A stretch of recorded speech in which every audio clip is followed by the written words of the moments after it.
Good afternoon and welcome to Breaktime News. I'm your host, Mark Jesdahl. Today we have a compelling story that asks the question, how will we feed 9 billion people in 2050? We now send it over to our field reporter, Edward Harsma. Edward? Thanks, Mark. I'm here with Ben. Ben, how does fertilizer help feed the world? Fertilizer placement is very important in the fact that it will help grow the crop better. And how is this good for people?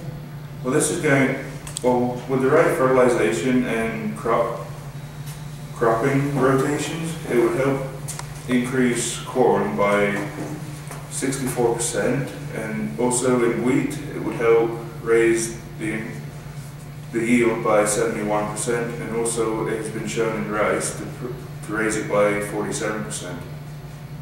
Thanks, Ben. Back to you, Mark. Fascinating report, Edward. Now what can you tell us about the farm machinery we will need to use?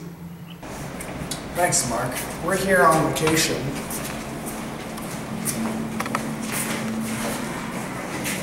With Colton here. Colton, how is equipment a game changer? Equipment at John Deere is a game changer because we're coming out with a new 120-foot air drill.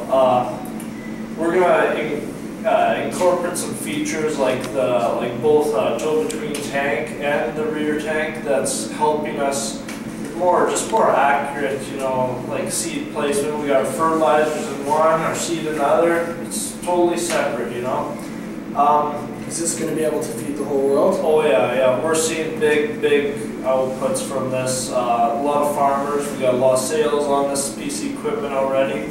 So it should be a big game changer in the industry. Are all the equipment manufacturers doing this? No, it's a John Deere exclusive offer.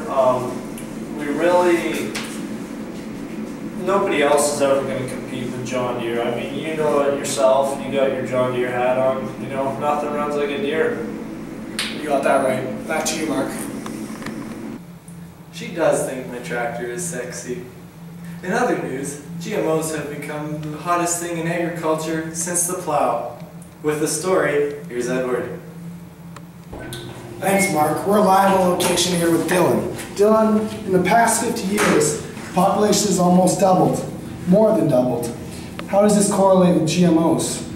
Well, GMOs will be essential for feeding 9 billion people in 2050. With today's new technologies, canola cultivars can now produce more yield from the same amount of nitrogen applied than other varieties of canola. GMOs will also be a breakthrough for economic progress in developing countries. These poor resource farmers will be able to produce crops that are weed resistant, insect resistant, and can produce higher yields. Thanks, Dylan. Back to you, Mark. Well, that's our story. I'm Mark from Breaktime News saying, stay regular, Vermilion. Good night. Gonna find my baby, gonna hold her tight, gonna grab some afternoon delight. My motto's always been, when it's right, why wait until the middle of a cold, dark night? When everything's a little clearer in the light of day. And we know the night is always gonna be here anyway.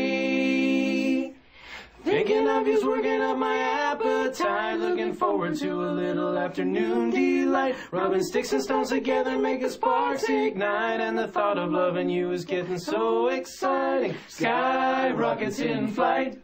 Woo! Afternoon delight. Whoop. You guys have it, I think. Afternoon delight. I don't know, Ron.